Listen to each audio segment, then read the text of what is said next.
Yo, what's up guys, I'm Sudev and welcome back to my channel, Super Clips. Super clips എന്റർടൈൻമെന്റിന്റെ മറ്റൊരു Marvel related വീഡിയോയിലേക്ക് എല്ലാ കൂട്ടുകാർക്കും സ്വാഗതം. നമ്മുടെ അവെഞ്ചേഴ്സ് എൻഡ് ഗെയിമിന്റെ ഒരു special look clip Marvel entertainment release ചെയ്തിരിക്കുകയാണ്. സോ ഞാനത് എന്റെ ചാനൽ ഇട്ടിരുന്നു, നിങ്ങൾ കണ്ടിട്ടുണ്ടാവും, അല്ലാതെ തന്നെ നിങ്ങൾ കണ്ടിട്ടുണ്ടാവും. സോ വളരെ വളരെ വളരെ ഓസം ആയിട്ടുള്ള ഒരു ക്ലിപ്പായിരുന്നു ഗൈസ്. സോ ഗൈസ്, നമുക്ക് ഈ ക്ലിപ്പ് ഒന്ന് ബ്രേക്ക് ഡൗൺ ചെയ്യണം, ഒരുപാട് കാര്യങ്ങൾ ഡിസ്കസ് ചെയ്യാണ്ട്. സോ കൂടുതലായിട്ടൊന്നും പറയുന്നില്ല, അപ്പം നമുക്ക് വീഡിയോയിലേക്ക് കിടക്കാം. അതിനു മുമ്പ് ഗൈസ്, നിങ്ങൾ ഇതുവരെ എന്റെ ഈ ചാനൽ സബ്സ്ക്രൈബ് ചെയ്തില്ലെങ്കിൽ ഇപ്പോൾ തന്നെ സബ്സ്ക്രൈബ് ചെയ്യുക. Marvel comics, movies, games related ആയിട്ടുള്ള ലേറ്റസ്റ്റ് വീഡിയോസ് ഞാൻ അപ്ലോഡ് ചെയ്യുമ്പോൾ അത് നിങ്ങൾക്ക് നോട്ടിഫിക്കേഷൻ ലഭിക്കാൻ അടുത്ത് കാണുന്ന ബെല്ലൈക്കൺ കൂടി ക്ലിക്ക് ചെയ്യുക. സോ ഗൈസ്, ഒരുപാട് സ്പോയിലേഴ്സ് ചിലപ്പോൾ ഈ വീഡിയോയിൽ കടന്നു വന്നേക്കാം, അതുകൊണ്ട് സ്പോയിലേഴ്സിനെ പറ്റി ഒന്ന് ശ്രദ്ധിച്ചുകൊണ്ട് നമുക്ക് നേരെ വീഡിയോയിലേക്ക് കിടക്കാം.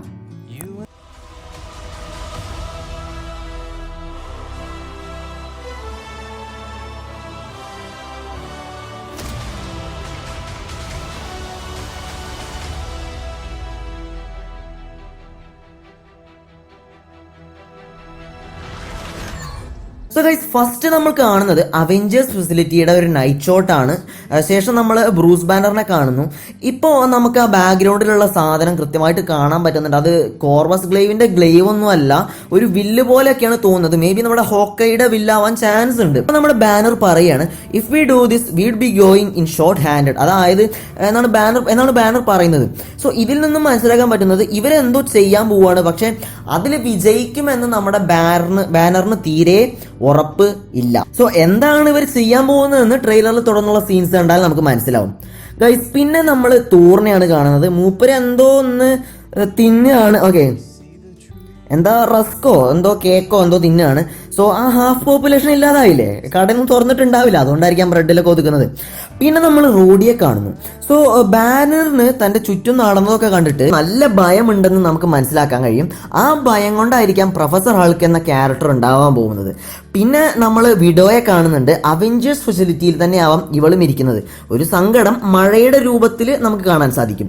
വീണ്ടും അവളുടെ ആ ഒരു സെക്കൻഡ് ട്രെയിലറിൽ തന്നെ നിന്നുള്ള ഡയലോഗ് നമുക്ക് കേൾക്കാൻ സാധിക്കും, ബി ഓദിസ് എന്ന് പറഞ്ഞുള്ള ഡയലോഗ്. ശേഷം നമ്മൾ സ്റ്റീവനെ കാണുന്നു. കണ്ടാൽ തന്നെ മനസ്സിലാകും മൂപ്പര് താടി വടിച്ച് കളഞ്ഞ് കണ്ണാടിയിൽ നോക്കിയിരിക്കുകയാണ്. എന്താ അല്ലേ ചൊർക്ക്. പിന്നെ നമ്മൾ കുറച്ചുകൂടെ ഉത്സാഹഭരിതമായിട്ടുള്ള ക്ലിപ്സ് ആണ് കാണുന്നത്. ഓക്കെ, വീണ്ടും നമ്മൾ ആ കുഞ്ചറ്റ് ജപ്പാനിലേക്ക് പോകുന്നത് കാണിക്കുന്നു.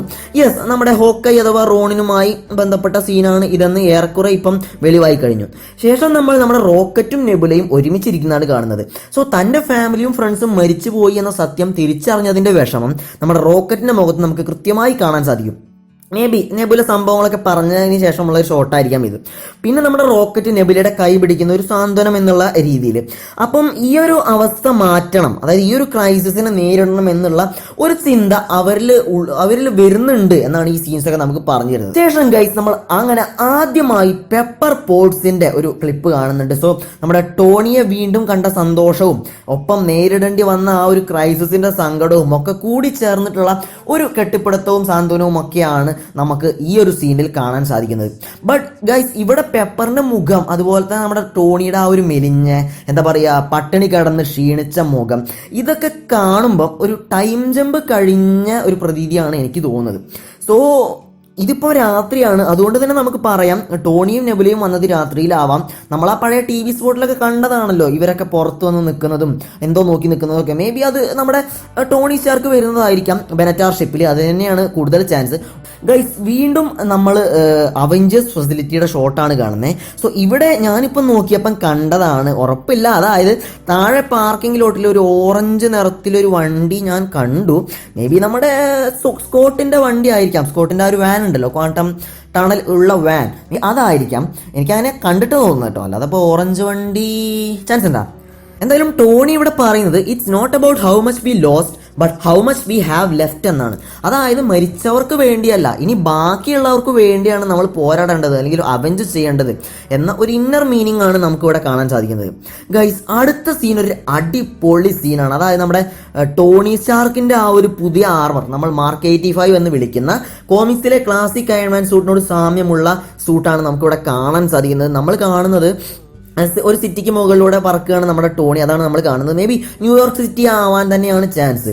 സോ ഗൈസ്, നമ്മുടെ മേ ബി നമ്മുടെ ഹോട്ട് ടോയ്സ് ഫിഗർ ഇറങ്ങിയത് കൊണ്ടായിരിക്കാം ഇപ്പം അവർ ട്രെയിലറിൽ ഈ ഒരു ആർമർ കാണിച്ചത്, അല്ലെങ്കിൽ അത് കാണിക്കേണ്ടതല്ല, സ്പോയിലർ ആവും. ഓർ ഇപ്പം ഇങ്ങനെ ട്രെയിലറിൽ കാണിക്കാൻ വേണ്ടിയിട്ടാവാം ആ ഫോട്ടോസ് കഴിഞ്ഞ ദിവസം ലീക്ക് ആക്കിയത്. എന്തായാലും ആ സീൻ ഒരു അടിപൊളി സീൻ തന്നെയാണ്. നമുക്ക് മാർക്ക് 85 ഒരു നല്ല ഷോട്ട് തന്നെ അവിടെ സാധിക്കുന്നുണ്ട്. എന്തായാലും പിന്നെ നമുക്ക് ക്ലിന്റിന്റെ ഷോട്ടാണ് കാണുന്നത്. കയ്യിൽ ഒരു സാമുറായി മസ്തികൂടം ഒക്കെ ചേർന്ന ഒരു പാറ്റേൺ പച്ച കുത്തിയിട്ടുണ്ട് നമ്മുടെ ക്ലിന്റ്. ഗൈസ്, ഇവിടെ നമ്മുടെ ക്ലിന്റ് തിരിച്ച് അവഞ്ചേഴ്സിന്റെ അടുത്ത് എത്തിയിരിക്കുകയാണ്. ഗൈസ്, ഈ ഒരു പച്ചകുത്തലും ഈ ഒരു അസ്ഥികൂടത്തിന്റെ ചിത്രവും ഒക്കെ കണ്ടിട്ട് എനിക്ക് തോന്നുന്നത് നമ്മുടെ ക്ലിന്റ് റോണിൻ എന്ന പേരിൽ ഏതെങ്കിലും ഒരു ഗുണ്ടാസംഘം അല്ലെങ്കിൽ എന്തെങ്കിലും ഒരു സംഘത്തിലെ അംഗമായിരിക്കാനാണ് ചാൻസ്. മേ ബി യാക്കൂസ അങ്ങനെ എന്തെങ്കിലും സംഘത്തിലെ അംഗമായിരിക്കാനാണ് ചാൻസ്. അങ്ങനെയാണെങ്കിലൊക്കെ ഇതുപോലത്തെ ബ്രാൻഡുകളും പച്ചകുത്തലും ഒക്കെ നമുക്ക് കാണാൻ സാധിക്കുള്ളൂ. മേ ബി അങ്ങനെ തന്നെ ആയിരിക്കാം. ഓക്കെ, എനിക്ക് തോന്നണം കേട്ടോ. ശേഷം നമ്മൾ നടാഷയെ കാണുന്നു. സോ ഈ ഒരു സീൻ നമ്മൾ കഴിഞ്ഞ ട്രെയിലറിലൊക്കെ കണ്ടതായിരുന്നു. ബട്ട് അതിൽ ഇവള് കുറച്ച് സങ്കടത്തിലായിരുന്നു. പക്ഷെ ഇവിടെ ഒരു ചെറിയ പുഞ്ചിരിയൊക്കെ കാണുന്നുണ്ട്. ഒന്നുകിൽ ആരെങ്കിലും വല്ല വെടിയും പൊട്ടിച്ചിട്ടുണ്ടാവും, ഓർ ഒരു ആത്മവിശ്വാസത്തിന്റെ ചിരി. ശേഷം വീണ്ടും ടോണി ഏജ് ഓഫ് അൾട്രോണിൽ പറഞ്ഞ പോലത്തെ ഡയലോഗ്, വി ആർ അവെഞ്ചേഴ്സ്. അതും ഒരു തിരിച്ചടിക്കുള്ള ആഹ്വാനം കൊടുക്കുന്ന പോലെയാണ് ഇവിടെ നമുക്ക് ഡയലോഗ് കേൾക്കാൻ സാധിക്കുന്നത്. ശേഷം നമ്മൾ തോറിന്റെയും അതുപോലെ തന്നെ കാരലിന്റെയും ക്യാപ്റ്റൻ മാർവലിന്റെയും സീനാണ്. അതായത് തോർ ആ സ്റ്റോം ബ്രേക്കർ വലിക്കുന്ന സീൻ ഒരു പുതിയ ഷോട്ടായിട്ട് പുതിയ ആംഗിളിൽ നമുക്ക് കാണിച്ചിരിക്കുകയാണ്. അടിപൊളി സീനാണ്. അപ്പൊ ടോണി പറയുന്നു, we got finish this. Okay, നമുക്കിത് എന്തായാലും അവസാനിപ്പിക്കണം. ഗൈസ്, നമുക്ക് അവിടെ ഒരു മാസ്മരികമായിട്ടുള്ള സീനാണ് നമുക്ക് കാണാൻ സാധിക്കുന്നത്. നമ്മുടെ അവെഞ്ചേഴ്സ്, അതായത് നമ്മുടെ ക്ലിന്റ്, റോഡി, അതുപോലെ തന്നെ ഒരു ചുള്ളൻ വേഷത്തിൽ നിൽക്കുന്ന ടോണി, സ്റ്റീവ്, അതുപോലെ തന്നെ ബാക്കിൽ നെബുല, മുമ്പിൽ റോക്കറ്റ് തന്റെ ആ ഒരു കോമിക് വേഷത്തില്, പിന്നെ സ്കോട്ട്, ഒപ്പം നടാഷയെയും നമുക്ക് ഈ സീനിൽ കാണാൻ സാധിക്കുന്നുണ്ട്. സോ ഗൈസ്, നേരത്തെ സീനിൽ കണ്ട ഒരു ക്ഷീണമൊന്നും നമുക്ക് ഇപ്പം ടോണിയുടെ മുഖത്ത് കാണാൻ പറ്റുന്നില്ല. പിന്നെ റോക്കറ്റിന് ഇപ്പോഴേ ആ ഒരു സൂട്ട് ഉണ്ട്. അങ്ങനെയാണെങ്കിൽ നമ്മുടെ ബെനറ്റാർ ഷിപ്പിലായിരുന്നിരിക്കണം ആ സൂട്ട് ഉണ്ടായിരുന്നത്. ഓക്കെ, പിന്നെ നമ്മുടെ സ്കോട്ട് എത്തിയതായിട്ട് നമ്മൾ കാണിച്ചിട്ടുണ്ട്. നമ്മൾ മുമ്പ് കണ്ട ട്രെയിലറിലൊക്കെ കണ്ട അതേ വേഷത്തിൽ തന്നെയാണ് സ്കോട്ടിനെ കാണാൻ സാധിക്കുന്നത്.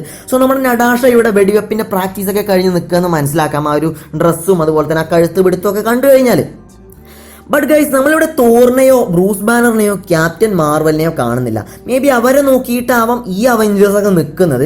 മേ ബി ബാനർ ഹൾക്കായി മാറിയിട്ടുണ്ടാവാം. അതുകൊണ്ടായിരിക്കാം ഇവിടെ സീനിൽ കാണിക്കാത്തത്. ക്യാപ്റ്റൻ മാർവൽ തന്റെ ബൈനറി മോഡിലും വന്നിട്ടുണ്ടാവാം.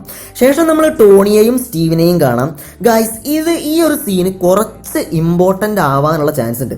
അതായത് നമ്മുടെ ടോണി ഇവിടെ നമ്മൾ പണ്ട് ആ സെറ്റ് ഫോട്ടോ കണ്ടില്ലേ, ആ സെറ്റ് ഫോട്ടോയിൽ കണ്ട ആ ഒരു വേഷത്തിലാണ് നിൽക്കുന്നത്.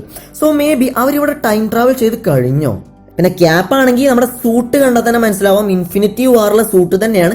അതൊന്ന് കഴുകി വൃത്തിയാക്കിയിട്ടുണ്ട് എന്ന് മാത്രം. എന്നാലും നെഞ്ചത്തുള്ള ഒരു കീറലൊക്കെ നമുക്ക് കാണാൻ സാധിക്കുന്നുണ്ട്. നെഞ്ചത്ത് ആ ഒരു സ്റ്റാർ ഒന്നുമില്ല. അപ്പൊ നമ്മൾ ടോണി ചോദിക്കുന്നു, ഡു യു ട്രസ്റ്റ് മീ? അപ്പൊ ക്യാപ്റ്റൻ പറയുന്നു, ഐ ഡു. സോ ഗൈസ്, ഇത് കുറച്ച് രസമുള്ള എന്നാൽ മിസ്റ്ററി നിറഞ്ഞൊരു സീനാണ്. കാരണം ഒരിക്കലും നമ്മുടെ ടോണി സ്റ്റാർക്കിന്റെ പ്ലാൻസിനെ ട്രസ്റ്റ് ചെയ്യാത്ത ഒരു വ്യക്തിയാണ് ക്യാപ്റ്റൻ. അത് പണ്ടത്തെ സിനിമകളിൽ അങ്ങനെ തന്നെയാണ്. ബട്ട് ഇവിടെ നമ്മുടെ ക്യാപ്റ്റൻ ടോണിയെ ട്രസ്റ്റ് ചെയ്യുന്നു. മാത്രമല്ല ടോണി ഇങ്ങനത്തെ ഡയലോഗൊക്കെ പറയുന്നതിൽ വലിയ ഉഡായിപ്പ് ഒപ്പിക്കുന്നതിന് മുമ്പാണ്. പണ്ടത്തെ സിനിമകളൊക്കെ കണ്ടാൽ നിങ്ങൾക്ക് മനസ്സിലാവും. എനിക്ക് ആകെ സംശയമുള്ള ഭാഗം ഇത് കഴിഞ്ഞിട്ടുള്ള ആ ഒരു കൈകൊടുപ്പാണ്, ഷെയ്ക്ക് ഹാൻഡാണ്. ഒന്നുകിൽ നമ്മുടെ ടോണി എന്തെങ്കിലും ഒരു കഷ്ടമുള്ള കാര്യം ചെയ്യാൻ പോവും, അല്ലെങ്കിൽ നമ്മുടെ ക്യാപ്റ്റൻ. ഓക്കെ, ഇവർ രണ്ടുപേരിൽ ആരെങ്കിലും എന്തെങ്കിലും ബുദ്ധിമുട്ടുള്ള കാര്യം ചെയ്യാൻ പോവും. അതായത് ഇനി തമ്മിൽ കണ്ടില്ലെങ്കിലോ എന്നുള്ള ഒരു ചിന്തയിലാവാം കൈ കൊടുക്കുന്നത്. ഓർ ഗൈസ്, എനിക്ക് തോന്നുന്നൊരു കാര്യം, ഇവരുടെ ഈ വർത്താനമൊക്കെ കേട്ടിട്ട് എനിക്ക് തോന്നിയത് ഇത് പഴയ കാലത്തെ, അതായത് 2012 ക്യാപ്റ്റൻ ആവാം. നമ്മുടെ ക്യാപ്റ്റൻ അല്ല, 2012 ക്യാപ്റ്റൻ. നിൽക്കട്ടെ. അതായത് നമ്മുടെ ടെസറാക്ട് കൈക്കലാക്കാൻ വേണ്ടിയിട്ടാവണം നമ്മുടെ അവെഞ്ചേഴ്സ് ടൈം ട്രാവൽ ചെയ്തിട്ടുണ്ടാവുക എന്നാണ് ഇപ്പോൾ വരുന്ന വാർത്ത.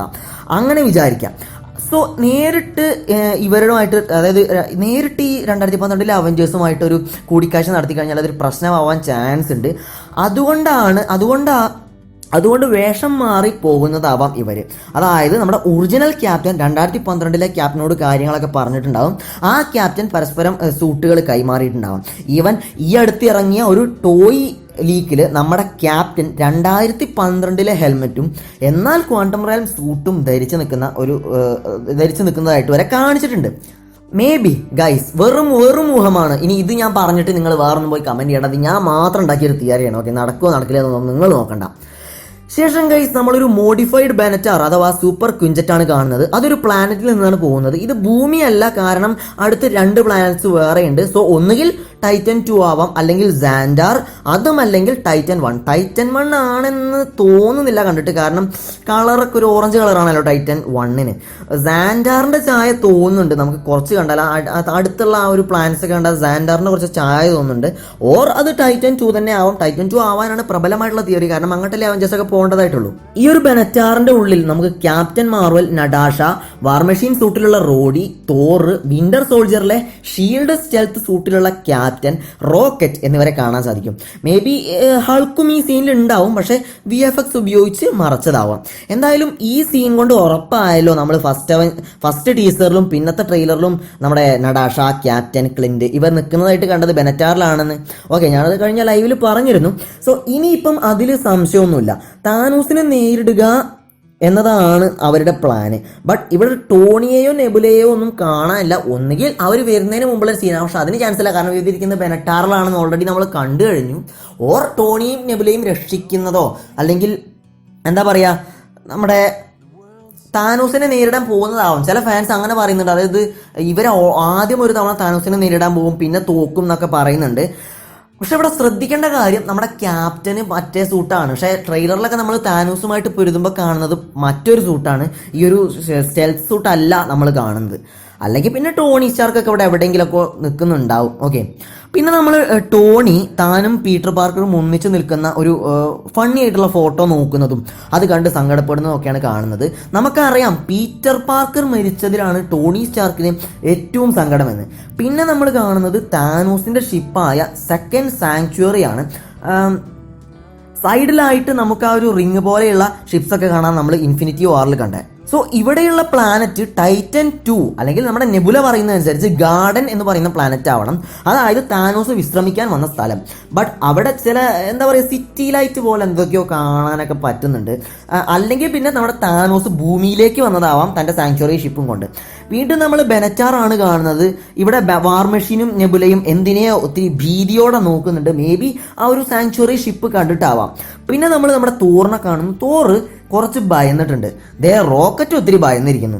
ഗൈസ്, ഇവിടെ എനിക്ക് പറയാനുള്ളത്, നമ്മുടെ തോറും റോക്കറ്റും നിൽക്കുന്നത് ഒരേ സ്ഥലത്താണെന്നാണ് തോന്നുന്നത്. അതായത് പഴയ TV സ്പോട്ടിൽ തോറ് എവിടുന്നോ ഏതോ ഒരു ഷിപ്പിൻ്റെ ഉള്ളിൽ നിന്ന് ഇറങ്ങി വരുന്ന ഒരു സീൻ നമ്മൾ കണ്ടല്ലോ. ഏകദേശം അതേപോലത്തെ ഒരു ബാക്ക്ഗ്രൗണ്ടാണ് നമുക്ക് റോക്കറ്റിന്റെ ഈ ഒരു സീനിലും കാണാൻ സാധിക്കുന്നത്. സോ ശ്രദ്ധിക്കേണ്ടത്, റോക്കറ്റിന് ഇവിടെ ആ ഒരു പുതിയ കോമിക് സൂട്ട് അല്ല. മാത്രവുമല്ല അവന്റെ മുഖത്തേക്ക് ഒരു ഗോൾഡൻ പ്രകാശവും വരുന്നുണ്ട്. ഇനിയിപ്പോൾ ഓഡിൻ്റെ വല്ല സൂചനയുമാണോ ആവോ, അതോ ഞാൻ ഗ്രേറ്റർ ത്രെറ്റ് ആണോ ആവോ. സോ ഗൈസ്, ഇവിടെ ബാക്ക്ഗ്രൗണ്ടിൽ നമ്മൾ താനോസിന്റെ വോയിസ് ആണ് കേൾക്കുന്നത്. സോ എൻ ഗെയിമിൽ നമ്മൾ ആദ്യമായിട്ട് കേട്ട താനോസിന്റെ വോയിസ് ആണ്. താനോസ് പറയുന്നത് അവഞ്ചേഴ്സിന് അവരുടെ തോൽവിയെ തിരിച്ചറിഞ്ഞ് അതിനോട് പൊരുത്തപ്പെടാൻ കഴിഞ്ഞില്ല എന്നാണ്. അത് നിങ്ങളെ കൊണ്ട് എത്തിച്ചത് എന്നിലേക്ക് തന്നെയാണ് എന്നും താനോസ് പറയുന്നു. സോ നമ്മുടെ അവഞ്ചേഴ്സ് താനോസിന്റെ അടുത്തൊരു റീമാച്ചിന് വന്നിരിക്കുന്നു. ബട്ട് താനോസ് അത് അത്ര കാര്യമാക്കിയിട്ടില്ലെന്ന് തോന്നുന്നു. മാത്രമല്ല ഇവിടെ ആ ഒരു മുഖത്തെ ഭയവും താനോസിന്റെ ഡയലോഗും ഒക്കെ കേട്ടിട്ട് ആ മറ്റേ ബിഗർ ത്രെറ്റിന്റെ സൂചന ഇല്ലേ എന്ന് എനിക്കൊരു തോന്നിപ്പോന്നു ഗൈസ്. എന്താലേ ഗൈസ്. പിന്നെ നമ്മൾ വീണ് കിടക്കുന്ന ക്യാപ്റ്റൻ അമേരിക്കയാണ് കാണുന്നത്. സോ നമുക്ക് ഇവിടെ നമ്മുടെ ക്യാപ്റ്റന്റെ ഷീൽഡും കാണാൻ സാധിക്കും. ഇത്രയും കളർഫുൾ ആണ് ഷീൽഡ്. ഇനി VFX മറ്റോ ആണോ ആവോ.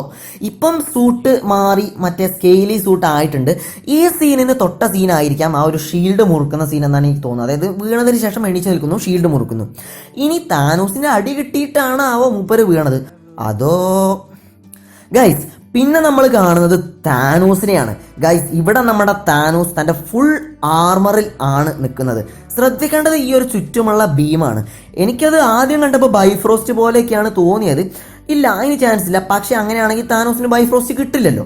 അതല്ലെങ്കിൽ പിന്നെ നമ്മുടെ താനോസിന്റെ ഷിപ്പിൽ നിന്ന് ടെലിപ്പോർട്ട് ചെയ്യാനുള്ള ഒരു ബീം നമ്മൾ ഇൻഫിനിറ്റി വാറിന്റെ തുടക്കത്തിലൊക്കെ കണ്ടിരുന്നു. മേ ബി ആ ബീം ഉപയോഗിച്ച് നമ്മുടെ താനോസ് നമ്മുടെ അവഞ്ചേഴ്സ് മാൻഷനിലേക്കോ അങ്ങനെ എങ്ങോട്ടെങ്കിലും teleport ആയതായിരിക്കാം.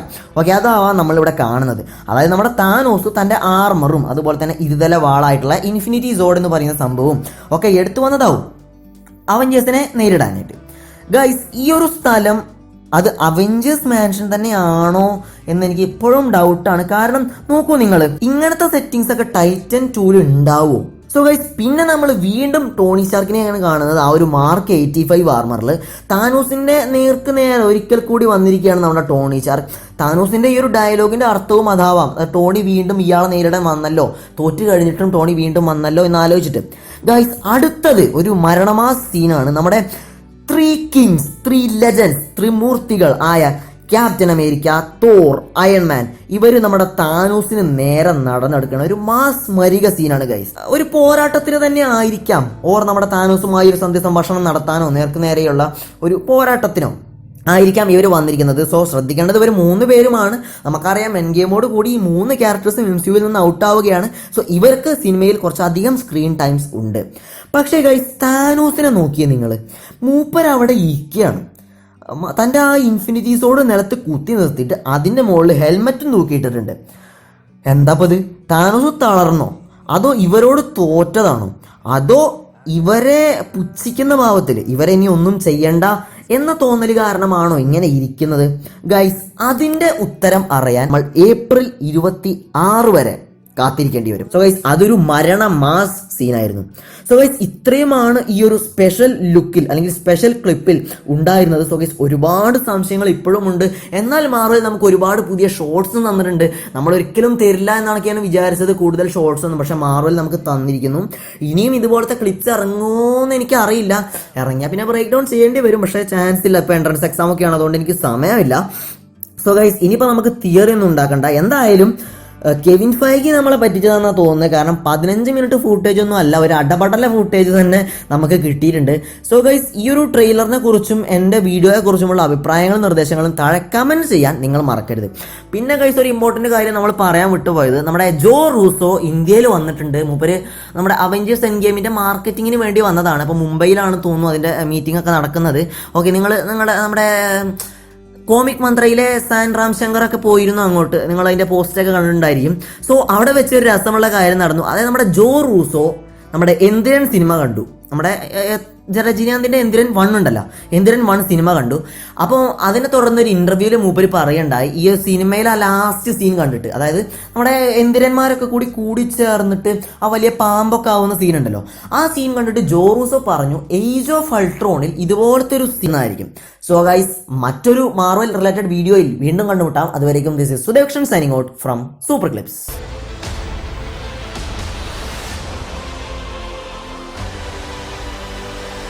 Tickets on sale now.